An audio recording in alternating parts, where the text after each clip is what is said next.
আসসালামু আলাইকুম। সংবাদে আপনাদের সবাইকে স্বাগতম জানাচ্ছি আমি নুসরাত। শুরুতেই সংবাদ শিরোনাম। বাংলাদেশের সর্বশেষ গুরুত্বপূর্ণ আপডেট সংবাদে আপনাকে স্বাগত। শুরুতেই সংবাদ শিরোনাম, পরে বিস্তারিত। প্রথমেই জানাবো আমাদের হাতে থাকা সর্বশেষ গুরুত্বপূর্ণ সবথেকে তাজা আপডেট সংবাদ। ভোলায় জামাতের কর্মীদের উপর বিএনপির নেতাকর্মীদের ব্যাপক হামলা। ভোলার বোরহানউদ্দিনে জামাতের নির্বাচনী প্রচারণা চলাকালে তাদের কর্মী সমর্থকদের উপর হামলা করেছে বিএনপির নেতাকর্মীরা। এই ঘটনায় জামাতের ৬ কর্মী গুরুতর আহত হয়েছে। আজ উপজেলার টবকি ইউনিয়নের ৭ নং ওয়ার্ডের চৌকিদার বাড়িতে এই ঘটনা ঘটে। এরপর জানাবো নির্বাচন এবং গণভোটে কঠোর নিরাপত্তা। সারা দেশে ৩৭,০০০-এর বেশি বিজিবি সদস্য মোতায়েন থাকবে। আসন্ন ত্রয়োদশ জাতীয় সংসদ নির্বাচন ও গণভোটকে সামনে রেখে সার্বিক নিরাপত্তা নিশ্চিত করতে বর্ডার গার্ড অব বাংলাদেশ বিজিবির দেশব্যাপী বিস্তৃত প্রস্তুতি গ্রহণ করেছে। ভোটাররা যেন নিরাপদ ও নির্বিঘ্ন পরিবেশে ভোটকেন্দ্রে গিয়ে ভোটাধিকার প্রয়োগ করতে পারে সে লক্ষ্যকে সামনে রেখেই এই প্রস্তুতি নেওয়া হয়েছে। এদিকে শ্রমিক কর্মচারীদের কর্মবিরতি, চট্টগ্রাম বন্দরে অচল অবস্থা। নিউমরিং কন্টেইনার টার্মিনাল বা এনসিটি বিদেশি প্রতিষ্ঠান ডিপি ওয়ার্ল্ডকে লিজ দেওয়ার প্রক্রিয়ার প্রতিবাদে চট্টগ্রাম বন্দরের জাতীয়তাবাদী শ্রমিক দলের ডাকে সর্বাত্মক ধর্মঘট শুরু হয়েছে। বিএনপির এই নাশকতা শুরু হয়েছে। পূর্ব ঘোষণা অনুযায়ী আজ সকাল ৮টায় এই কর্মসূচি শুরু হয়েছে, যা বিকাল ৪টা পর্যন্ত চলবে। এই কর্মসূচিতে বন্দর অচল অবস্থার মধ্যে পড়েছে। জানাবো সরকার গঠন করলে হাদি হত্যার বিচার বাংলার মাটিতেই করব বললেন নাহিদ ইসলাম। জাতীয় নাগরিক পার্টি এনসিপির আহ্বায়ক নাহিদ ইসলাম বলেছেন, আমরা যদি সরকার গঠন করতে পারি তাহলে শহীদ শরীফ ওসমান হাদি হত্যার বিচার এই বাংলার মাটিতেই করা হবে ইনশাল্লাহ। তিনি বলেন, আরও অনেকগুলো বিচার আছে যেগুলোকে আমাদের করতে হবে। আমাদেরকে নানাভাবে বাধা দেওয়ার চেষ্টা করছে একটি পক্ষ, তাদেরকে এখনই সাবধান করে দিচ্ছে এবং বলছি আগামীতে জাতীয় সংসদ নির্বাচন সহ যে কোনো বিষয় নিয়ে তারা যদি আরও পদক্ষেপ গ্রহণ করে তাহলে তাদেরকে ছাড় দেওয়া হবে না। প্রিয় দর্শক, এতক্ষণ শুনছিলেন সংবাদ শিরোনাম, এবারে বিস্তারিত। তবে তার আগে বন্ধুরা অনুরোধ থাকবে এই সংবাদটিতে একটি লাইক দিন। এই চ্যানেলে আপনি নতুন হয়ে থাকলে আমাদের সংবাদটি দেখতে দেখতে চ্যানেলটি সাবস্ক্রাইব করে রাখুন। কমেন্ট করে বন্ধুরা আপনার মূল্যবান মতামত জানিয়ে দিন আপনি বিশ্বের কোন দেশ থেকে বা বাংলাদেশের কোন স্থান থেকে আমাদের সংবাদটি দেখছেন এবং শুনছেন। আর বন্ধুরা, এই সংবাদটি আপনার সোশ্যাল মিডিয়া ফেসবুকে শেয়ার করে বন্ধুদেরও দেখার সুযোগ করে দিন। গাজা যুদ্ধে আপনি যদি নিরীহ ফিলিস্তিনিদের ভালোবেসে থাকেন, কমেন্টে ইয়েস লিখে পুরো বিশ্বকে জানিয়ে দিন। সংবাদটি আপনার সোশ্যাল মিডিয়া ফেসবুকে শেয়ার করে বন্ধুদের মাঝেও ছড়িয়ে দিন। এবারে বিস্তারিত। ভোলায় জামাতের কর্মীদের উপর বিএনপির কর্মীদের হামলার অভিযোগ। ভোলার বোরহানউদ্দিনে জামাতের নির্বাচনী প্রচারণাকালে তাদের কর্মী সমর্থকদের উপর হামলার অভিযোগ উঠেছে বিএনপির সন্ত্রাসীদের বিরুদ্ধে। বিএনপির সন্ত্রাসীরা মূলত সেখানে জামাত ইসলামের নেতাকর্মীরা তারা গিয়েছিল সেখানে নির্বাচনী প্রচারণায়। তবে সেই প্রচারণাকে কেন্দ্র করে বিএনপির সন্ত্রাসীরা জামাতের নেতাকর্মীদের উপর হামলা চালিয়েছে। এই হামলায় নেতাকর্মীরা খুবই গুরুতরভাবে আহত হয়েছে। অন্তর্বর্তীকালীন সরকারের প্রধান উপদেষ্টা প্রফেসর ড.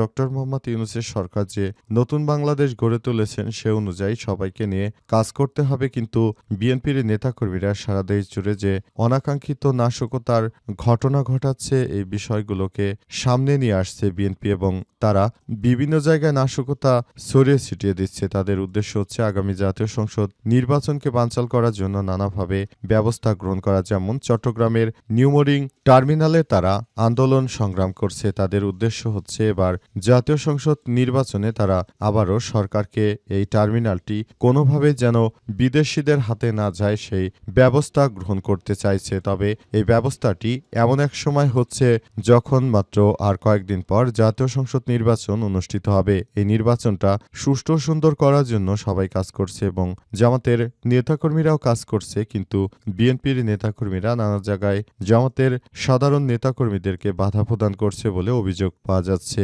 এই ঘটনার পর পরিস্থিতি এখন থমথমে অবস্থা বিরাজ করছে বলে জানা গেছে। নির্বাচন ও গণভোটের কঠোর নিরাপত্তায় সারা দেশে ৩৭,০০০-এর বেশি বিজিবি সদস্য মোতায়েন করল সরকার। আসন্ন ত্রয়োদশ জাতীয় সংসদ নির্বাচন ও গণভোটকে কেন্দ্র করে দেশের সার্বিক নিরাপত্তা নিশ্চিত করতে বর্ডার গার্ড অব বাংলাদেশ বিজিবির দেশব্যাপী বিস্তৃত প্রস্তুতি গ্রহণ করা হয়েছে। ভোটারেরা যেন নিরাপদ ও নির্বিঘ্ন পরিবেশে ভোট কেন্দ্রে গিয়ে ভোট দিতে পারে সে লক্ষ্যকে সামনে রেখে এই প্রস্তুতি গ্রহণ করা হচ্ছে। এক সংবাদ সম্মেলনে বিজিবি জানিয়েছে, দেশের ৪,৪২৭ কিলোমিটার সীমান্ত সম্পূর্ণ সুরক্ষিত রেখে সারা দেশে ৩৭,০০০-এর অধিক বিজিবি সদস্য মোতায়েন করা হয়েছে। দেশে ৪৯৫টি উপজেলার মধ্যে ৪৮৯টি উপজেলায় বিজিবির দায়িত্বে নির্বাচন চলবে। পাশাপাশি সীমান্তবর্তী ৬১টি উপজেলায় বিজিবি এককভাবে নির্বাচনী দায়িত্ব পালন করবে। ওই সব জায়গায় সেনাবাহিনী থাকবে না, কিন্তু বিজিবির সদস্যরা সেখানে দায়িত্ব পালন করবে বলে বিজিবির পক্ষ থেকে নিশ্চিত করা হয়েছে। এছাড়াও বলা হয়েছে যে এবার জাতীয় সংসদ নির্বাচনে যেন একটি অবাধ, সুষ্ঠু, নিরপেক্ষ নির্বাচন করা যায় সে লক্ষ্যে সবাইকে নিয়ে কাজ করার জন্য আহ্বান জানানো হয়েছে। নির্বিঘ্ন পরিবেশে বিজিবির সদস্যরা এই কাজটি করছে এবং তারা মনে করে এবারের জাতীয় সংসদ নির্বাচনটি অত্যন্ত সুষ্ঠু, সুন্দরভাবে পরিচালিত হবে। এই নির্বাচনে থাকবে না কোনো বাধা এবং নির্বাচনের পরিবেশ নিয়ে তারা যথাযথভাবে সন্তুষ্টি প্রকাশ করেছে বিজিবির সদস্যরা। শ্রমিক কর্মচারীদের কর্মবিরতি, চট্টগ্রাম বন্দর অচল অবস্থা। নিউমোরিং কন্টেনার টার্মিনাল বা এনসিটি বিদেশি প্রতিষ্ঠান ডিপি ওয়ার্ল্ডকে লিজ দেওয়ার প্রক্রিয়ার প্রতিবাদে চট্টগ্রাম বন্দরে জাতীয়তাবাদী শ্রমিক দলের ডাকে সর্বাত্মক ধর্মঘট শুরু হয়েছে। পূর্ব ঘোষণা অনুযায়ী আজ সকাল ৮টায় এই কর্মসূচি শুরু হয়েছে, যা বিকাল ৪টা পর্যন্ত চলবে। নেতাকর্মীরা কর্মসূচি সফল করতে মাঠে রয়েছে, তবে কঠোর অবস্থানে রয়েছে প্রশাসনও। কারা কর্মস্থলে যোগ দিয়েছে, কারা দেননি তা পর্যবেক্ষণ করতে বলা হয়েছে সব বিভাগীয় প্রধানকে।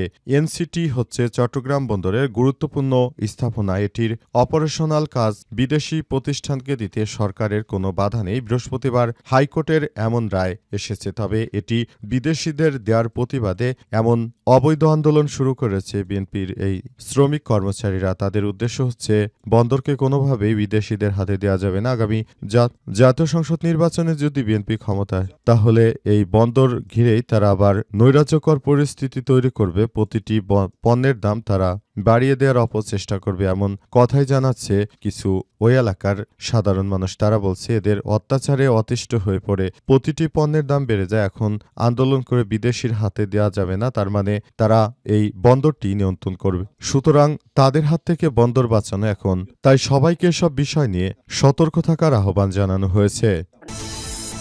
সরকার গঠন করলে হাদি হত্যার বিচার বাংলার মাটিতেই করব বললেন নাহিদ ইসলাম।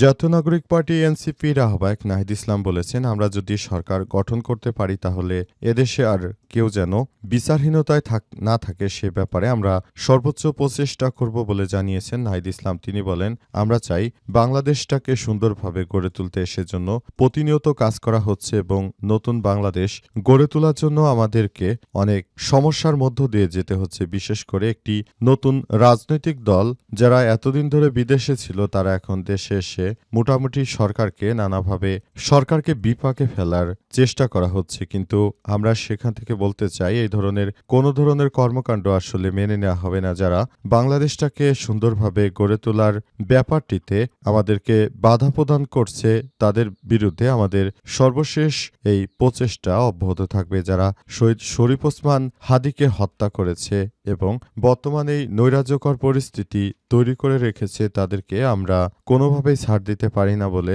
জানিয়েছেন তিনি। এবং দেশে একটি সুন্দর ও সুষ্ঠু পরিবেশের মধ্য দিয়ে বাংলাদেশে যে সুন্দর অবস্থান তৈরি হয়েছে এবং বাংলাদেশের মানুষ যে নতুন বাংলাদেশ গড়ে তুলতে চায়, সেগুলোকে খুবই গুরুত্ব সহকারে দেখতে হবে বলে বলা হয়েছে।